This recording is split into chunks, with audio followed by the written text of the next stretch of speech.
Buenas noches, hermanos. Vamos a continuar con nuestro curso de Biblia. Estábamos hablando la vez pasada del ciclo de Jacob. Estábamos casi terminando este ciclo de Jacob. Y el día de hoy vamos a terminar entonces este ciclo. Veíamos la vez pasada, por un lado, la lucha que había tenido ya Jacob con Dios y cómo al final se reconcilia, ¿verdad? Jacob con su hermano Esaú, ¿verdad? Viene la reconciliación, ¿no?, entre los dos hermanos, que es algo muy importante, porque decíamos que con eso pues parecía que concluía toda la Biblia. Sin embargo, bueno, no toda la Biblia, todo el Génesis más bien dicho. Sin embargo, decíamos que quedan cosas pendientes, ¿no? Y todavía sigue el ciclo de José, que vamos a analizar, ¿verdad?, en las otras semanas. Pero antes de eso, bueno, vamos a concluir bien el ciclo de Jacob con un episodio muy interesante, ¿no?, que es el capítulo 35, ¿no? El capítulo 35 que nos narra, ¿verdad?, después de que Esaú y Jacob se reconciliaron, ¿verdad? Ya se reconciliaron. Cada uno se va para su, ¿cómo se llama?, para su lugar. Jacob se va a Siquem y ahí, ¿verdad?, Dios le va a pedir que regrese a Betel, ¿no? Betel, si ustedes recuerdan, lo habíamos visto hace dos, me parece, ¿verdad?, de hace dos clases, cuando Dios se le aparece en sueños, ¿verdad?, y le dice que tiene que seguir adelante, que Él está con él, y ahí ese lugar le ponen como nombre Betel, ¿no?, que quiere decir casa de Dios, porque ahí habitaba Dios, ahí estaba Dios con ellos, ¿no? Y entonces Dios le va a pedir ahora que regrese a Betel, y entonces todo el capítulo 35 es este regreso a Betel, pero es un capítulo que no habla de un solo relato o de una sola idea, sino que está llena precisamente de un montón de ideas, ¿no?, y de pasajes y de situaciones que va viviendo Jacob, para ir concluyendo con todo su ciclo, ¿no? Y esto terminaría en el capítulo 36, donde se habla de un montón de genealogías, ¿no?, que obviamente pues no vamos aquí a analizar, ¿no? Pero vamos a hablar un poco de este capítulo 35, donde nos va a hablar de esta consecuencia, ¿no? Entonces dice, vamos a entresacar algunos temas que son principales, ¿no? Y entonces vamos a leer el libro del Génesis, capítulo 35, del 1 al 4, ¿no?, para empezar, ¿no? El primer episodio que quisiera resaltar aquí es que es cuando Dios le pide regresar a Betel y que tiene un gran significado espiritual, ¿no? Dice, dijo Dios a Jacob, levántate, sube a Betel y te estableces allí, haciendo un altar al Dios que se te apareció cuando huías de tu hermano Esaú. Jacob dijo a su familia y a todos los que la acompañaban, retirad los dioses extraños que hay entre ustedes, purifíquense y múdense de vestido. Luego subiremos a Betel y haré allí un altar al Dios que me dio respuesta favorable el día de mi tribulación y que me asistió en mi viaje. Ellos entregaron a Jacob todos los dioses extraños que había en su poder y los anillos de sus orejas, y Jacob los escondió debajo de la encina que hay junto a Siquem. Partieron pues, y un pánico divino cayó sobre las ciudades de los contornos, y así no persiguieron a los hijos de Jacob.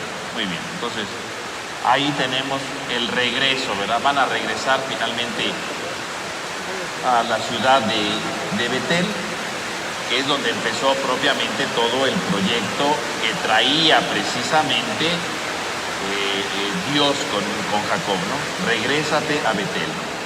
Cuando huías, dice el texto, ¿verdad?, cuando huías de tu hermano Esaú. Y entonces Jacob va a regresar a ese lugar. Ahora, aquí esto es algo muy importante, porque quiere decir que se está cerrando todo el arco narrativo, ¿no? ¿Dónde empezó propiamente toda la historia de Jacob, verdad?, para empezar a ser parte del pueblo, ¿no?, el heredero de la promesa de Dios, en Betel, ¿no?, porque le había robado la primogenitura, ¿verdad?, y la bendición a su hermano Esaú. Entonces ahora, ahí en Betel le dice Dios, yo voy a estar contigo, y acordémonos que Jacob dice, si regreso con bien, tú serás mi Dios, ¿no? Ahora es el momento de que regrese a Betel y que cumpla su promesa, ¿no?, que se consagre totalmente a Dios, que viva solamente para Dios. Y ahí está entonces Jacob, ¿no?, consagrándose totalmente a Dios. Y entonces todo empieza en Betel, toda su aventura empieza en Betel, y ahora Dios le dice, regrésate a Betel. O sea, está cerrándose la historia. Fíjense cómo narrativamente hablando se está cerrando toda la historia de Jacob. Ahora empieza a regresar a Betel. Ahí es donde comienza, ¿no? Y entonces ahí va todo esto. Y este regreso a Betel hay que verlo como una especie de peregrinación. Porque regresar a Betel significa, sí, regresar a donde empezó todo, ¿no? Narrativamente hablando, pero también significa que va a consagrarse totalmente a Dios. Porque él le había dicho a Dios, ¿no? Si me haces regresar sano y salvo, tú serás mi Dios, me consagraré a ti. Es momento de que cumpla su promesa, ¿no? Ya no tiene ningún peligro, porque el peligro, ¿cuál era? Que su hermano lo había amenazado de muerte, ¿no? Su hermano le había dicho, ¿verdad? Cuando muera mi padre yo te voy a matar, porque me robaste la bendición. Pero ya se reconcilió con su hermano, ya no hay ningún peligro. Puede regresar a Betel y consagrarse a Dios. Por lo tanto, podríamos decir que el camino hacia Betel es una especie de peregrinación en donde él se va a consagrar a Dios, en donde él va a vivir unido para siempre con Dios. Es un camino para encontrarse con Dios, para consagrarse a Dios.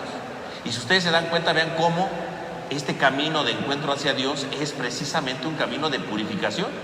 Porque le dice, ¿verdad?, a sus esposas, ¿verdad?, que le entreguen todos los dioses extraños que hay entre ustedes. O sea, si tenían alguna imagencita de algún dios, dénmela. O sea, ya no la pueden tener, porque a partir de ahora vamos a consagrarnos a Dios. Y estos ídolos ya no los queremos. Dice, purifíquense y cámbiense de vestido. O sea, es el momento de un encuentro profundo con Dios, una purificación, ¿no? Una transformación profunda, honda, porque se van a encontrar con Dios. Se va a consagrar a Dios totalmente, ¿eh? Fíjense cómo se va a consagrar a Dios. Entonces, quítense los ídolos. El único Dios es este, ¿no? Yahvé. Él es el único Dios, primero que nada. Segundo lugar, ¿no? Purifíquense, o sea, lávense, báñense, o sea, tienen que estar limpios, ¿no? Quítense toda la suciedad de esos falsos ídolos, queden limpios y cámbiense de vestido. El cambiar de vestido es un símbolo de cambio de identidad, ¿no? Un cambio de personalidad, porque ahora mi persona va a estar totalmente unida a Dios. Ahora mi persona va a estar totalmente referida a Dios. Me voy a identificar a partir de Dios. Él va a ser mi punto de referencia. Él va a ser mi punto de arranque. No necesito otro, ¿no? Solamente Dios le da sentido a mi vida, ¿no? Y ahí está, ¿no? Totalmente, ¿no? Yendo totalmente a Dios. Cámbiense de vestido, ¿no? Y vamos a ir a Betel, ¿no? Quiere decir que entonces esta peregrinación a Betel no nada más es ir a un lugar como tantos que ha visitado Jacob. Es su encuentro profundo con Dios. Es una purificación, perdón, es una peregrinación que realmente le hace fortalecer su fe y encontrarse con Dios. Y le hace transformarse en su vida, ¿no? Encontrarse definitivamente con Dios. Ya no tiene que hacer otra cosa. Y ahí es donde va a estar totalmente la presencia de Dios. Si lo piensan bien, pues esto tendría que ser una peregrinación en el fondo, ¿no? Hoy en día, ¿verdad?, escuchamos mucho de las peregrinaciones, ¿no? Que van a la basílica de peregrinación, que van a la de peregrinación al Señor de Chalma, que van a muchos lados de peregrinación. Pues esto tendría que ser una peregrinación, encontrarme con Dios. A veces las peregrinaciones las ven como turistas, ¿no? Ay, vamos a la basílica, ¿no? Como para turistear, pasar el rato. Pero una peregrinación no tendría que ser eso. Una peregrinación supone que yo peregrino a un lugar sagrado para encontrarme con Dios, para consagrarme a Dios, para vivir unido con Dios. Se supondría que ese tendría que ser el sentido de una peregrinación. Así como aquí, quítense de los ídolos, purifíquense y cámbiense de vestido, ¿no? O sea, ser alguien nuevo. Se supondría que alguien que va de peregrinación lo hace precisamente porque quiere consagrarse a Dios, porque quiere encontrarse con Él, porque quiere estar unido con Él. Ese tendría que ser, ¿no? Significaría que si yo digo, yo voy de peregrinación a la basílica, voy caminando para llegar a la basílica, pues se supondría que es porque voy a llegar a un lugar sagrado para encontrarme con Dios y para transformar mi vida. Se supondría, ¿no? Pero a veces esas peregrinaciones se convierten en otra cosa menos el encuentro con Dios, ¿no? Porque van platicando, van de argüende, van de visita, turistas, souvenirs, yo que sé qué tanta cosa, ¿no? Pero nunca se encuentran con Dios. Sí, entran al lugar, a lo mejor hacen un momentito de oración, yo no digo que no, pero el chiste de una peregrinación es consagrarse a Dios, vivir unido con Dios para siempre, vivir totalmente orientado hacia Dios, ¿no? Eso sería precisamente una peregrinación, que yo viva unido con Dios. Después de una peregrinación yo tendría que haber sido distinto, un cambio en mi vida, ¿no? Una transformación en mi vida, porque todo el camino se supondría que es como una purificación, ¿no? Voy caminando, me voy cansando, Es como una manera de purificarme. Me quiero encontrar con Dios porque quiero ser distinto, ¿no? Pero pues a veces la gente va de peregrinación para otras cosas, pero no para encontrarse con Dios, porque siguen siendo los mismos, ¿no? Siguen portándose igual, siguen pensando igual, siguen haciendo lo de siempre, pues no transforman su vida. Entonces es una peregrinación incompleta, ¿no? Es una peregrinación que no va muy bien, que no va muy adecuada. La verdadera peregrinación es el encuentro con Dios, ¿no? La verdadera peregrinación tendría que ser la transformación que tengo con el Señor. Esa tendría que ser la verdadera peregrinación. Que yo me consagre a Dios, que yo me cambie de vestido, pero no de vestido físico, sino de persona, ¿no? Que digan, mira, fue a de peregrinación a la basílica y ya es otra persona, ¿no? Ya está cambiada, sirvió la peregrinación. Fue a la basílica y sigue siendo el mismo pelafustán de siempre, bueno, pues no sirvió de nada la peregrinación, ¿no? Cuando le dice Dios, ven conmigo, es porque se va a consagrar a Él. Ahora sí, vas a encontrarte conmigo, ¿no? Vas a vivir unido conmigo para siempre. No puedes ser el mismo de siempre, ¿no? Tienes que empezar una vida, ¿no? Y esta es la transformación de la vida.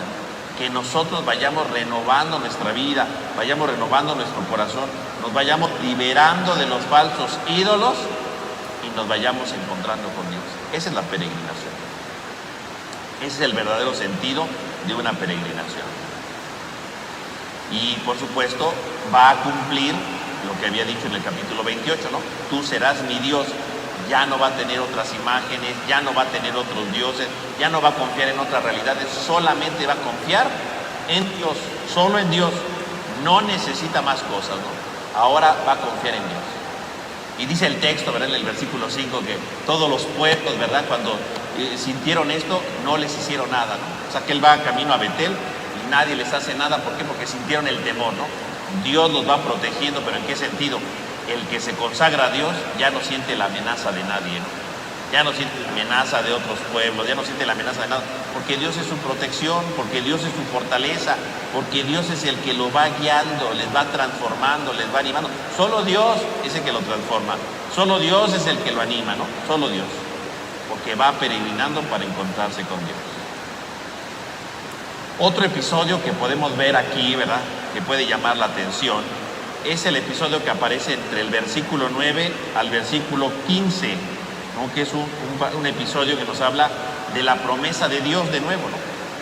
Como Jacob va precisamente a consagrarse a Dios, va a encontrarse con Él, Dios le repite su promesa, ¿no? Y entonces dice, ¿no? Vamos a leerlo de nuevo, versículo 9 al 15, ¿no?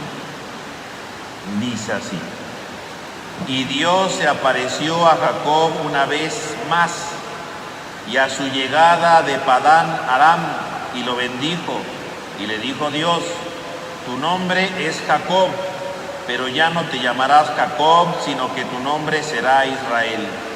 Y le llamó Israel. Y le dijo Dios: yo soy el Shaddai, sé fecundo y multiplícate. Un pueblo, una multitud de pueblos tomará origen de ti. La tierra que le di a Abraham y a Isaac te la doy a ti y a tu descendencia. Y Dios subió a su lado. Jacob erigió una estela en su lugar donde había hablado Dios con él, una estela de piedra, y derramó sobre ella una libación y virtió sobre ella aceite. Jacob llamó al lugar donde había hablado con él Betel. Entonces ahí tenemos la promesa de Dios que le hace precisamente de nuevo a Jacob, ¿no? La promesa. Le vuelve a hablar del cambio de nombre, como cuando la pelea, ¿verdad?, que veíamos la clase pasada, ¿no? Cuando Dios se pelea con Jacob y le dice: ya no te vas a llamar Jacob, te vas a llamar Israel. Y aquí de nuevo Dios le hace esto. Estamos aquí con un pasaje que es duplicado, ¿no? Y vuelve a meter el tema del nombre, ¿no? Para hablar precisamente de su cambio de identidad y de la misión que tiene. Porque si te acabas de consagrar a Dios, tienes un nuevo nombre, ¿no? Si te acabas de consagrar a Dios, tienes una nueva identidad, una nueva misión en esta vida, ¿no? Y además le añade otra cosa, ¿verdad? Porque no solamente le dice: te llamarás Jacob, ¿verdad? Perdón, te llamarás Israel, sino que le dice: sé fecundo y multiplícate. Por lo tanto, Dios le dice, ¿verdad?, que se multiplique, que sea fecundo, ¿no? Como se lo había dicho a Abraham, como se lo ha dicho a Isaac, O sea, Jacob ahora se llama Israel y será padre de un pueblo numeroso, como se lo había prometido Dios a Abraham ya. Quiere decir que Jacob va siendo heredero de todas las promesas de los otros patriarcas. Él es el que continúa la línea de la promesa. Él es el que continúa la línea de los patriarcas.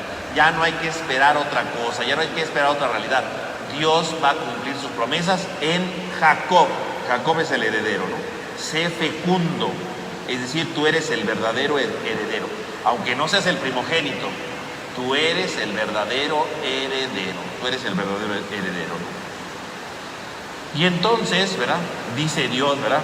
Yo estaré contigo, ¿verdad? Y entonces sucede un rito final, ¿no? Dice, Jacob erigió una estela en el lugar donde había hablado Dios con él, una estela de piedra, y derramó sobre ella una libación y virtió sobre ella aceite, ¿no? Virtió aceite sobre ella, ¿no? Entonces, en el capítulo 28, cuando lo analizamos, ¿verdad? Hace 2 clases, veíamos que ahí cuando Jacob se da cuenta que ahí estaba Dios con él, que no lo había abandonado, que no lo había dejado, ¿verdad? Habíamos dicho, bueno, en ese momento Jacob consagra una piedra, ¿no? Y entonces pone una estela, ¿no? Y entonces, ¿verdad? Pone ahí una piedra, una estela, bueno, es una piedra así, ¿no? Más o menos, ¿no? Pone la piedra en aquel tiempo, ¿no? Y luego dice que le derrama aceite, ¿no? La ungió, ¿no? Le echa el aceite, ¿no? ¿Qué significa? Que la está consagrando, ¿no? Eso quiere decir ungir. La palabra, el verbo ungir quiere decir echar aceite, ¿no? Pero aquí Jacob no solamente pone la piedra y le echa el aceite, sino dice que le echó una libación. Una libación, ¿no? ¿Qué cosa es una libación? Porque además de echarle el aceite, le pone una libación. ¿Qué cosa es una libación? Libación es un rito en el que se le echa vino, ¿verdad? Es derramar vino a algo. Eso quiere decir libación, ¿no? Cuando yo le echo vino a algo, ¿no? Que era una manera, ¿verdad?, de consagrar algo, de limpiar algo, ¿no? Para eso era la libación. Este es el único pasaje en donde se echa una libación a una piedra, ¿no? Generalmente la libación va a un animal, ¿no? A alguna cosa que se sacrifica. Pero aquí dice que se le echa una piedra. ¿Por qué le echa el vino a la piedra? Que le eche el aceite, bueno, sí, significa que lo unge, ¿no? Que aquí, ¿verdad? Recordemos que el aceite es algo que permanece, ¿no? Si usted se ensucia la ropa con aceite, es bien difícil quitar la mancha, ¿no? Es algo que la tela va absorbiendo, ¿no? Por lo tanto, cuando se unge algo, significa que es algo que permanece, ¿no? Por ese motivo, cuando se echaba el aceite a la piedra, era una manera de decir, aquí está Dios, ¿no? Aquí yo me consagro a Dios, aquí yo pertenezco a Dios para siempre. Dios nunca se va a alejar de mí, yo nunca me voy a alejar de Dios. Es como la permanencia, ¿no? El aceite es algo que permanece. Pero ¿para qué le echa el vino? Aquí no hay un sacrificio. Cuando se hace un sacrificio se hace la libación. Pero aquí no hay ninguna cosa. ¿Por qué le echa el vino a una piedra? Es el único lugar en la Biblia donde aparece esto. Entonces algunos estudiosos, ¿verdad?, tratando de ver por qué le echa el vino aquí, ¿no? Dice, ¿verdad?, uno de los autores dice, esta estela o esta piedra, ¿verdad?, adquiere una nueva dimensión. El hacer el acto de libación significa adquirir un nuevo significado, ¿no? Y entonces se recuerda, ¿verdad? Dice, hay una inscripción antigua donde dice, cuando este palacio se haya hecho viejos y esté en ruina, ojalá un futuro príncipe restaure sus muros, se preocupe de la estela que está en el escrito mi nombre, lo unja con aceite y derrame una libación sobre ella y la regrese a su lugar. Por lo tanto, el signo de libación de una piedra, según este manuscrito antiguo, ¿qué quiere decir libar algo? Se liba una piedra o se le echa vino a una piedra para hacerla nueva. Es decir, si un palacio es antiguo, ¿verdad?, y se está destruyendo, llega un nuevo príncipe y restaura todo, ¿no?, para que el palacio quede como nuevo, dice, agarrará y libará mi piedra, le echará vino a la piedra para decir, aunque es un palacio antiguo, aunque es un palacio que ya se estaba haciendo viejo, yo lo restauré. Entonces, aunque sea viejo, se hace nuevo, ¿no? Porque yo lo restauré. Por lo tanto, el acto de libar, el acto de echarle vino, ¿qué significa? Algo que era antiguo, pero que yo lo hago nuevo. Algo que era antiguo, pero que yo le doy un nuevo significado, porque lo estoy renovando.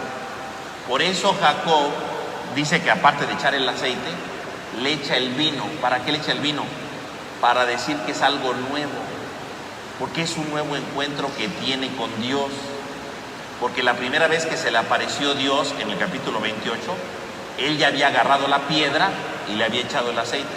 Pero aquí, aparte de echarle el aceite, le echa el vino para decir, aunque yo ya me había comprometido con Dios, este compromiso es nuevo, porque aquel compromiso lo hice con miedo, aquel compromiso lo hice con incertidumbre, aquel compromiso lo hice con dudas, aquel compromiso lo hice sin saber qué iba a pasar, ¿no? Porque dice, si regreso sano y salvo, no sabía si iba a regresar, no sabía si le iba a ir bien, no sabía. Por eso dice, si regresa, ¿no? Iba con miedo, pero ya regresó, y regresó con bien, y regresa bendecido, y regresa transformado. Por lo tanto, no nada más va a consagrar la piedra como continuidad, ¿verdad? Como continuación de lo que ya hizo. Al contrario, esta piedra la vuelve a ungir para comprometerse con Dios, pero de manera nueva. Porque ahora el Jacob que está ungiendo la piedra es un Jacob nuevo. No es el que se fue. El que se fue era un temeroso. El que se fue un ladrón. El que se fue un estafador. El Jacob que está consagrando la piedra es un Jacob nuevo. El Jacob que está consagrando la piedra es alguien distinto, ¿no? Es alguien diferente, es alguien transformado. Ya no es el Jacob de siempre, ya no es el Jacob de antes, es un Jacob nuevo. Por eso le está echando el vino para decir, sí, estoy haciendo lo que hice hace varios años, cuando le eché el aceite, pero esta piedra no es la misma. Esa piedra era de un Jacob engañoso, un Jacob temeroso, un Jacob con incertidumbres. Este Jacob es nuevo y esta piedra es nueva. Hay un nuevo compromiso, hay un nuevo encuentro con Dios. Ya no es el antiguo encuentro, es alguien diferente. Fíjense cómo entonces el texto está haciendo ver precisamente que hay una transformación profunda con su vida, ¿no? Hay una transformación, una renovación. Y esto pues entonces es algo muy significativo, ¿no? Porque entonces la libación representa que está empezando algo nuevo, que pareciera como una repetición de lo antiguo, pero no, porque la persona que lo está haciendo es nueva, la persona que lo está haciendo es distinta, es diferente, ya no es la misma que antes, ¿no? Ha cambiado su vida. Si lo pensamos bien, a veces tendremos que renovar nuestra vida, pero haciendo cosas nuevas, ¿no? Por ejemplo, pongo un ejemplo, ¿no? Cuando alguien renueva su matrimonio, ¿no? Y da gracias a Dios por su matrimonio, porque ya llevan 25 años casados, ¿no? Sus bodas de plata, ¿no? O sus bodas de oro. Pues yo creo que la renovación de matrimonio tendría que ser como una libación, ¿no? No significa solamente renovar y decir, hace 25 años nos casamos, no, significaría un compromiso, ¿no? Queremos ser nuevos delante de Dios, ¿no? Porque el matrimonio que hicimos hace 25 años no es el mismo de ahorita, ¿no? No son las mismas personas, no son los mismos que están viviendo, son distintos, ¿no? Los que están comprometidos, renovando su matrimonio después de 25 años, para empezar ya tienen hijos, ¿no? En general, ¿no? Ya tienen una historia recorrida, ya tienen un montón de problemas que superaron, un montón de alegrías que vivieron. No son los mismos de hace 25 años, no nada más renuevan por decir, renovamos porque estamos juntos, ¿no? Yo creo que tendría que ser algo nuevo, ¿no? Porque son personas nuevas. Después de 25 años de casado no pueden ser los mismos de siempre. Después de 25 años de casado no pueden ser los mismos de a cada rato, no pueden ser los mismos. Han recorrido muchas cosas. A veces lo ven como los 25 pues para hacer la fiesta, ¿verdad? Ay, qué bonito, ¿verdad? Los hijos festejan, se alegran mucho, pero no tendría que ser nada más como un momento de fiesta. Ay, ya llevan 25 años juntos. Tendría que ser un acto de libación en este sentido, ¿no? De querer hacer algo nuevo. Somos personas nuevas, somos distintos, no somos los mismos de hace 25 años. Los de hace 25 años teníamos miedo porque estamos empezando a casarnos, ¿no? Era el inicio de una vida nueva, de conocernos para vivir juntos, de empezar a comprendernos, de empezar a soportarnos. Los de los 25 años no son los mismos. Ya se conocen, ya saben cómo, o sea, es otra cosa. Los 25 años tendría que ser no solamente el renovar el matrimonio, sino de decir, somos personas nuevas y tenemos que empezar a vivir distinto, ¿no? Eso tendría que ser, que no es cierto, no lo hacen, pero tendría que serlo, porque es un compromiso nuevo, ¿no? Tendría que ser distinto, no nada más decir, pues ya nos aguantamos 25 años, no es de aguantarse, es de que somos nuevos, ¿no? Somos distintos, hemos recorrido un gran camino, hemos madurado, bueno, pues vamos a ser diferentes, ¿no? Tendrán que comprometerse a algo nuevo. Somos personas distintas, somos personas nuevas, con una historia diferente, una transformación en la vida, la libación. Jacob ya no es el mismo de siempre, es otro nuevo, es distinto.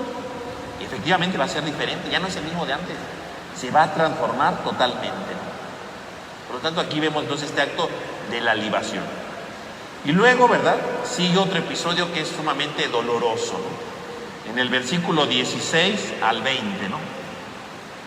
Y entonces dice, ¿no? Versículo 16. Partieron de Betel y cuando aún faltaba un trecho hasta Efratá, Raquel tuvo un mal parto. Sucedió que en medio de los dolores del parto le dijo la comadrona, ¿verdad? La comadrona es la que ayuda a dar a luz, ¿no? Ánimo, que también este es hijo. Entonces ella, al exhalar el alma, cuando moría, le llamó al niño Ben-Oni, pero su padre lo llamó Benjamín. Murió Raquel y fue sepultada en el camino a Efratá, o sea, Belén. Jacob erigió una estela sobre su sepulcro. Es la estela del sepulcro de Raquel hasta el día de hoy. Entonces estamos ante un episodio sumamente triste. ¿Por qué? Porque recordemos que Raquel era la esposa que más amaba a Jacob. Ya habíamos hablado la otra vez, ¿no? Quería casarse con Raquel y bueno, le cambiaron a la esposa, ¿no? Y tuvo que estar con otra y luego trabajó 7 años para casarse con Raquel. Raquel era su favorita, ¿no? Raquel era su amor total, la que no podía tener hijos, ¿no? Y había tenido solamente uno, ¿verdad? Que era José, ¿no? Ya habíamos hablado de él, ¿no? Y ahora va a tener el segundo hijo, ¿no? Que es Benjamín, ¿no? El último. Pero en el parto, ella muere, ¿no? Entonces es una cosa terrible, ¿no? Catastrófica, porque por fin, ¿verdad? Por fin va a dar a luz otro hijo, un segundo hijo le va a dar a Jacob, pero a precio de que ella va a morir. Entonces estamos ante un episodio sumamente catastrófico, terrible, podríamos decirlo, ¿no? Y entonces, por un lado, Benjamín pues es el hijo más chico, claro, pero Benjamín también es el número 12, ¿no? Se está completando el número 12, ¿no? Obviamente, no, aquí, bueno, es el relato narrativo, pero si lo pensamos bien, los judíos, el número 12, están pensando en las tribus de Israel, en el pueblo de Israel, ¿no? Entonces, que estén haciendo Benjamín significa que es el hijo de la plenitud, ¿no? Están las 12 tribus, las 12 representantes de las tribus, ya no hay nada más, ¿no? O sea, Jacob ahora tiene 12 hijos, que en el futuro serán las 12 tribus, ¿no? Quiere decir que se está completando todo, ¿no? La bendición le está llegando a Jacob totalmente, ¿no? Es lo que está diciendo el texto, ¿no? La bendición está llegando plenamente para Jacob, ¿no? Y por lo tanto es el anticipo del pueblo de Israel. Pero, decíamos, viene la desgracia, ¿no? Se muere Raquel. Y entonces cuando ella se está muriendo, dice, con el último aliento de vida que tiene, le pone el nombre al niño, ¿no? ¿Y cómo le pone? Dice Ben-Oni, así le llaman, ¿no? Ben-Oni. ¿Qué quiere decir Ben-Oni? Ben-Oni quiere decir el hijo de mi dolor, ¿no? El hijo de mi sufrimiento, ¿no? Y aquí podemos tener dos interpretaciones de este nombre, ¿no? ¿Qué significa que este niño se llame el hijo del sufrimiento? Bueno, primero puede significar, efectivamente, pues que es un hijo ¿cómo se llama? Que es dado a luz con dolor, ¿no? Y podría interpretarse ese nombre como una desgracia, ¿no? Ben-Oni, una desgracia, ¿no? El hijo del dolor, del sufrimiento, porque este hijo me llevó a la muerte, ¿no? Eso se podría interpretar, ¿no? Ben-Oni, el hijo del dolor, del sufrimiento, ¿no? Este último hijo es el del dolor y del sufrimiento, ¿no? Ese podría ser una interpretación, ¿no? Y sería una interpretación un poco catastrófica, ¿no? Porque entonces significaría que el último hijo es el hijo de la destrucción, ¿no? Que este es el hijo que acaba con todo, ¿no? Que destruye todo, la esperanza, ¿no? Y por eso Jacob le va a cambiar el nombre, ¿no? A Benjamín, ¿no? Para decir, no, este hijo no es el hijo del dolor, ¿no? Sino es otra cosa, ¿no? Es un hijo de la bendición, ¿no? De la fortuna, ¿no? Pero curiosamente podríamos interpretarlo desde otro punto de vista. Sí, Ben-Oni significaría el hijo de mi dolor, ¿no? Como la desgracia, ¿no? Pero puede tener un significado positivo, ¿no? Porque el hijo de mi dolor no significa solamente algo catastrófico, ¿no? El hijo de mi dolor porque me morí, ¿no? Sino también puede significar el hijo de mi dolor o el hijo de mi sufrimiento, porque querría decir, ¿verdad?, desde un punto de vista positivo, que aunque ella se está muriendo, que aunque ella está desapareciendo porque Raquel está falleciendo en ese momento, ¿no? Ella está dejando en medio de su fatiga, de su dolor, está dejando una esperanza, ¿no? Porque un hijo es una esperanza, ¿no? Un hijo es un símbolo del futuro, ¿no? Yo desaparezco, pero yo dejo un futuro. Quiere decir que yo no me quedo aquí perdida en el dolor, ¿no? Sino hay un futuro. Y esta podría ser una lectura positiva de este hijo, ¿no? Entonces tú te llamarás Ben-Oni, significa tú eres el hijo del sufrimiento. Porque aún en el dolor, aún en el sufrimiento, aún en la muerte, hay un futuro. Tú eres ese futuro. Y esta es una interpretación muy, muy positiva de esto, ¿no? Porque más que verlo como algo catastrófico, más que ver el nacimiento de Ben-Oni como la destrucción, ¿no? Como el acabose de todo, ¿no? Sería como el hijo de cómo en medio del dolor hay un futuro. Ben-Oni. Una visión positiva del dolor, ¿no? No porque llega el dolor de la muerte significa que se acaba todo. Al contrario, aunque hay dolor, aunque hay tristeza, aunque hay muerte, hay un futuro. Hay un futuro. Ben-Oni, el hijo de mi dolor. En mi dolor hay un hijo, hay un futuro. Como una chispa de luz en medio de la tiniebla. Este niño se convertirá en una chispa de luz en medio de la tiniebla. No porque hay dolor, porque se murió Raquel, significa que se acabó todo, no. Hay un futuro, el hijo del dolor. Y entonces sería la invitación para que nosotros descubriéramos, como dices, en medio del dolor, pues siempre hay una chispa de luz, ¿no? A veces nos gusta quedarnos nada más con el dolor, ¿no? Y nunca vemos lo que hay de futuro, ¿no? Pero a veces hay un futuro por delante, pero a veces nosotros nos quedamos en el dolor, ¿no? Tendríamos que descubrir todos en primer lugar nuestro Ben-Oni, ¿no? Ben-Oni, nuestro hijo del sufrimiento. En todo dolor y en todo sufrimiento en la vida, siempre hay un futuro. En todo dolor de la vida siempre hay algo esperanzador, siempre. Si abrimos los ojos, podemos ser fatalistas y decir nuestra vida es un asco, ¿no? Nuestra vida está llena de tristezas, nuestra vida no vale la pena, nuestra vida es un derrotismo total. O podríamos abrir los ojos y decir, ¿cuál es el hijo de mi sufrimiento, no? No hijo físico, ¿verdad? De que de luz, no. ¿Cuál es la luz que puede llenarme de esperanza en medio del sufrimiento? ¿Cuál es esa luz? Siempre hay una luz, ¿eh? Por ejemplo, cuando alguien, ¿verdad?, dice, pues es que murió un hijo, por ejemplo, para una mamá, ¿no? Se murió mi hijo. Y puede quedarse en el dolor y decir, ya se murió mi hijo, es un desastre, ¿verdad? Mi vida no vale la pena. Puede quedarse en su dolor y hay gente que vive toda la vida de luto, ¿no? Porque se murió su hijo, ¿no? Pero a lo mejor tiene un Ben-Oni, ¿no? Un hijo del sufrimiento, hay una esperanza después, ¿no? Hay cosas que puede hacer en su vida, ¿no? Bueno, a veces tiene otros hijos, ¿no? Pues todos esos hijos que le quedan son su luz en la tiniebla, ¿no? Perdí un hijo y me duele, claro, no digo que no sea doloroso, claro, pero tengo una esperanza, no es que mi vida ya se acabó, tengo otros hijos. O que esos hijos no valen, que esos hijos no los di a luz, o que ¿por qué no valen? No. Hay mamás que se pueden encerrar en su dolor y decir, esos hijos no los toman en cuenta, ¿no? Porque prefieren sumirse en la oscuridad que ver la luz de los otros hijos, ¿no? O a lo mejor sí, no tiene otros hijos, puede suceder, ¿no? Era su único hijo y se le murió, pero puede tener una esperanza, ¿no? Puede tener una esperanza y decir, no, pero aunque se murió mi hijo, pero tengo otras luces, hay otras luces. Puedo empezar a valorar mi vida desde otro punto de vista, puedo hacer ahora estas cosas, yo qué sé, podemos ver una esperanza. El problema es que a veces nos quedamos en el dolor, en el luto, en la tristeza y no vemos más allá. El llamarle a este hijo Ben-Oni puede significar, aún en la muerte hay un futuro. Aún en la muerte, en la oscuridad de la muerte, hay una esperanza. Hay una chispa que resplandece para tener un futuro por delante, un porvenir que nos espera a nosotros. Ben Oni. Todos tenemos un Ben Oni. Pero a veces nos duele tanto el dolor, la tristeza, la angustia, que no vemos más allá, ¿no? Nos quedamos atrapados en nuestro dolor, nos quedamos atrapados en nuestra tristeza y no vemos la esperanza que Dios nos regala. Siempre hay una esperanza, siempre hay una esperanza. Nadie puede decir, no es cierto, es que fue una desgracia y nunca había una esperanza. Siempre hay una esperanza y podemos seguir adelante. Yo puedo quedarme con la muerte o con el Ben Oni, con el sufrimiento, con el hijo del sufrimiento, con la luz en medio del dolor.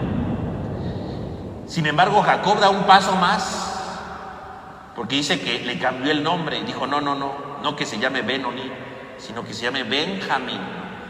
Y Benjamín quiere decir el hijo de la diestra, ¿no? De la derecha, ¿no? El hijo de la fortuna, el hijo de la bendición. Y esto es un paso más, porque si Raquel dice este es el hijo del sufrimiento, es decir, en medio del dolor hay una luz, Benjamín da un paso más. Este hijo no solamente es una luz en medio de la tiniebla, este hijo es una bendición, es una totalidad. Vean cómo el Ben Oni cambia a Benjamín. El futuro que sale del dolor se transforma en la fortuna plena, la bendición total. Benjamín. Hay una bendición de fondo. No solamente consiste en ver la luz que sale de las tinieblas, sino en descubrir que no solo es una luz de las tinieblas, sino que es una lumbrera que desaparece toda tiniebla. Todo es bendición, todo es bendición. Todo vive lleno de alegría y de bendición. No hay que esperar otra cosa, ¿no? En el fondo, ¿qué significa Benjamín? Pues que este niño condensa todo, ¿no? O sea, Ben Oni significaría cómo en el dolor hay un futuro, ¿no?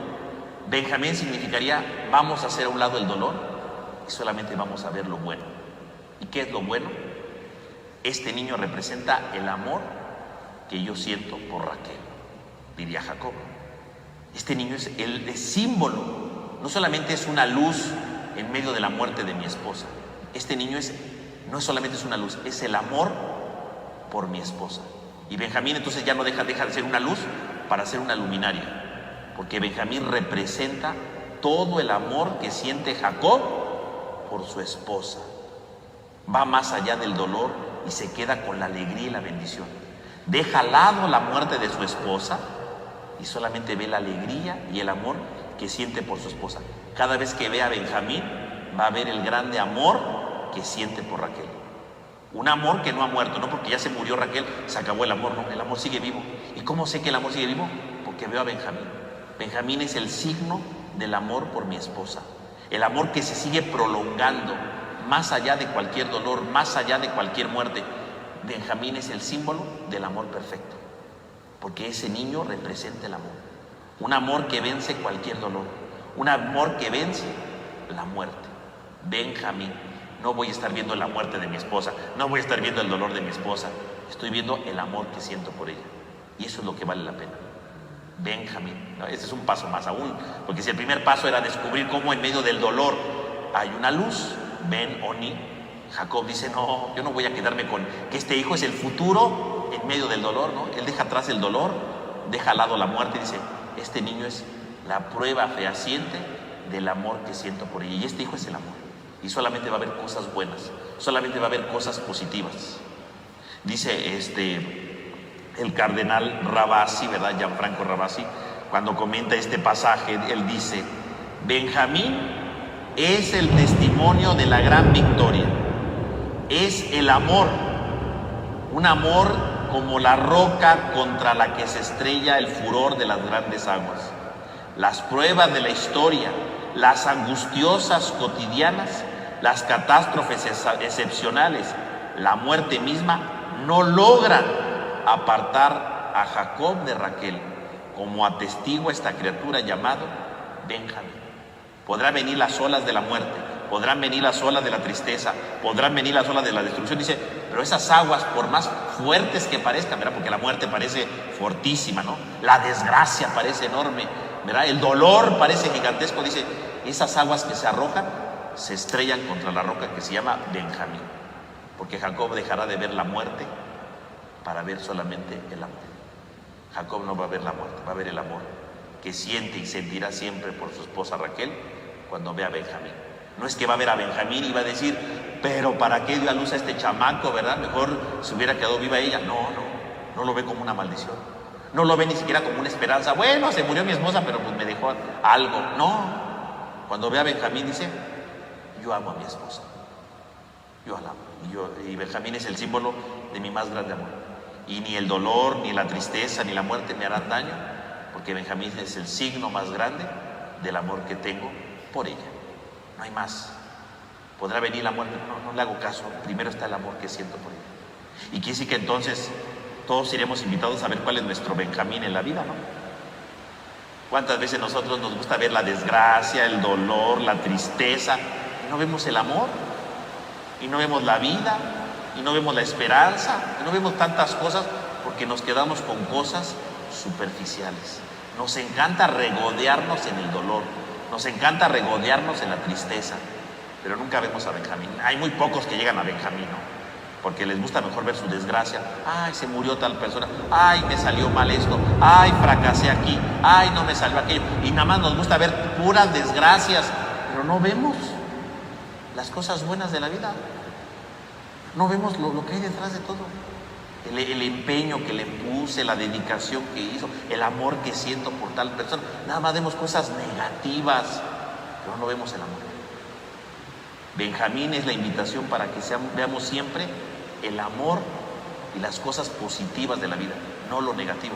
Llamarlo Benjamín significa yo estoy invitado a ver las cosas buenas de la vida y dejar al lado las cosas negativas. Eso es Benjamín. La pregunta sería, ¿y yo seré capaz de ver a Benjamín en mi vida? ¿Seré capaz de descubrir el Benjamín? O sea, puras cosas positivas en medio de mi dolor, en medio de mi desgracia, en medio de mi tragedia. ¿Podré descubrir el Benjamín que está ahí? ¿O preferiré siempre vivir triste? ¿Preferiré siempre ver todo con amargura? ¿Preferiré ver todo con el luto, ¿no? Con la desgracia? ¿O veré al Benjamín? La verdadera vida de la fe va siempre para encontrar a Benjamín, a la bendición, a la transformación de nuestra vida. Y al final dice el texto, ¿verdad?, que construyó una estela, igual, ¿no?, otra piedra, ¿no?, en honor a Raquel. Claro, es su esposa favorita, la esposa que más ha amado, y pone un monumento en su honor. Y finalmente, ¿verdad?, para no hacer cardíaco el asunto, ¿verdad?, vamos a ver en la última parte del capítulo, ¿no?, los últimos versículos, del versículo 27 al 29, con el que podríamos decir que casi se está cerrando el ciclo de Jacob, ¿no?, donde dice: Jacob llegó a donde estaba su padre Isaac, en Mambré o Kirat Arba, o sea, Hebrón, donde residieron Abraham e Isaac. Isaac alcanzó la edad de 180 años. Entonces Isaac expiró y murió, y fue a reunirse con su pueblo, anciano y lleno de días. Lo sepultaron sus hijos Esaú y Jacob. Entonces ahora llegamos al término de todo, porque si lo pensamos bien, Esaú, ¿verdad?, Jacob salió huyendo porque le robó la bendición, se peleó con Esaú, ya se reconciliaron los hermanos, pero si lo pensamos bien, faltaba la última parte, ¿no?, reconciliarse con su papá, ¿no?, porque lo engañó, ¿no?, finalmente lo engañó, ¿no?, se puso las pieles, ¿verdad?, le robó la bendición, y quedaba pendiente eso, ¿no? Y aquí nos narra cómo regresa con su padre, ¿no?, de manera muy breve, ¿no? No es que haga mucho el discurso ni nada, pero de manera muy breve y hermoso, ¿no? Se encuentra Jacob con su padre Isaac. Se encuentra. El último, digamos que el último, ¿qué sería? Como el último cabo por atar, ¿no? Finalmente llega y se encuentra con su padre, ¿no?, ya anciano, ¿no?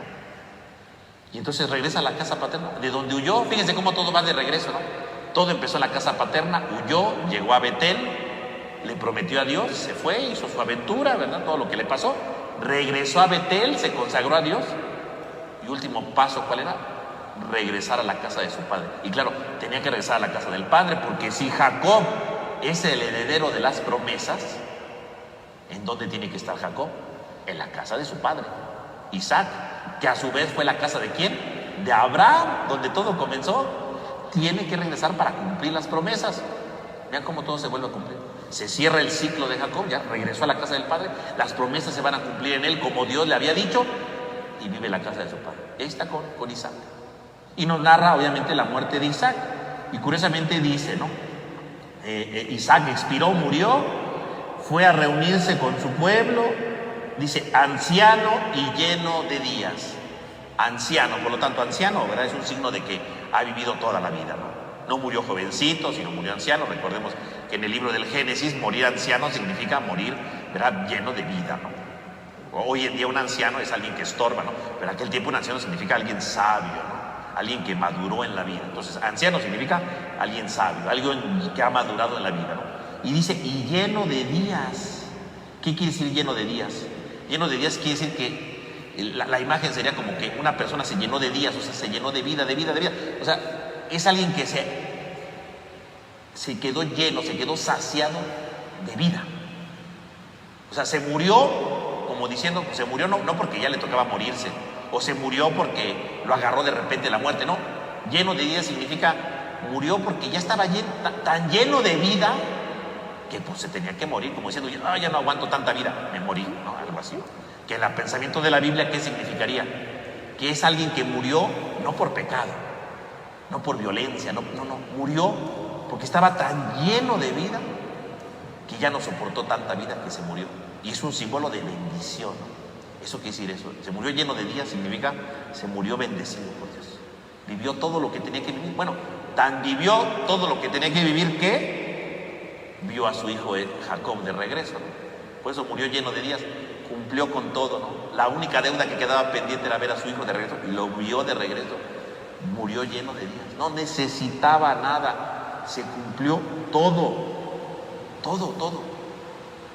Y entonces muere, y dice el texto, ¿no? Lo sepultaron sus hijos Esaú y Jacob. Esaú y Jacob. Y ahí termina, ¿no?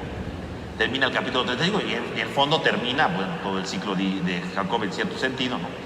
Y fíjense, es muy importante porque dice que lo enterraron los dos juntos, o sea, de nuevo los hermanos que ya se habían reconciliado regresan para que juntos le den sepultura a su padre, ¿no? Le den sepultura a su padre, ¿no? Los dos hermanos. Y además, recordemos, ¿no? En el capítulo 27 que había dicho Esaú, cuando muera mi padre, ¿verdad?, me las vas a pagar. La promesa de la venganza, ¿no? Me la vas a pagar cuando muera mi padre.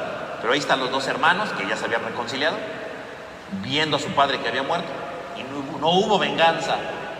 Entonces se saldó la deuda, ya no. Lo que había prometido Esaú no lo cumplió. No solo porque ya se había reconciliado, sino que en el mismo día que se murió su padre, Esaú no tomó venganza. Por lo tanto, si no tomó venganza, ¿qué significa? Que ya no hay más círculo de violencia, ¿no? Y entonces, después de los funerales, pues se vuelven a separar definitivamente Isaac y Esaú.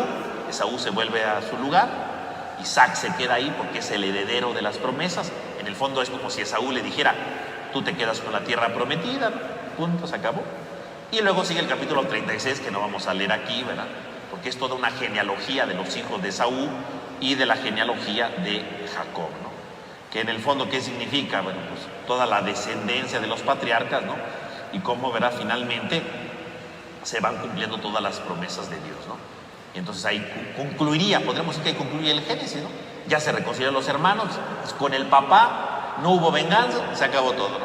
Podríamos decir que ahí se acabó todo. Pero no es así, ¿no? Porque después de eso empieza el capítulo 37 ahora con la llamada historia de José, ¿no? Lo que llamaríamos nosotros el ciclo de José, el ciclo de José, que va a ser el último ciclo con el que concluye el libro del Génesis, ¿no? Pero pues ya está acabando el tiempo, ¿verdad? Y no podemos ahorita empezar el ciclo de José, entonces vamos a concluir nuestra clase por el día de hoy aquí, ¿verdad? Para no empezar con un tema y dejarlo incompleto. Y la próxima semana, Dios mediante, pues empezaremos a hablar sobre el ciclo de José, ¿no? Primeramente, cuáles son las características de este ciclo, ¿no? Que son muy importantes. Y luego empezaremos a analizar algunos elementos, ¿verdad?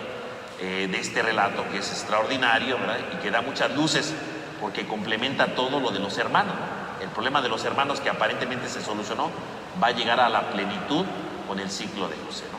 Pero bueno, eso lo vamos a ver nosotros a partir de la próxima semana. Entonces vamos a terminar con una oración.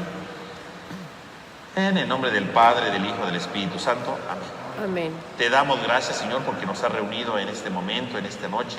Te pedimos para que nos ilumines y nos ayudes a conocer cada día más tu palabra.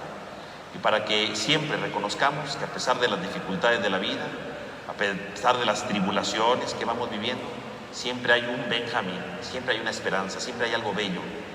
Porque nuestra vida es maravillosa si la sabemos descubrir y porque tú, sobre todo, nunca nos dejas de lado, sino nos vas acompañando y vas poniendo estos signos para transformar nuestra vida. Ayúdanos a vencer todo este tipo de fatalismos y a dejarnos iluminar por tu bendición y por tu vida. Te lo pedimos a ti que vives y reinas por los siglos de los siglos. Amén. En el nombre del Padre, del Hijo y del Espíritu Santo. Amén. Pues que tengan todos una buena noche y Dios mediante nos vemos la próxima semana.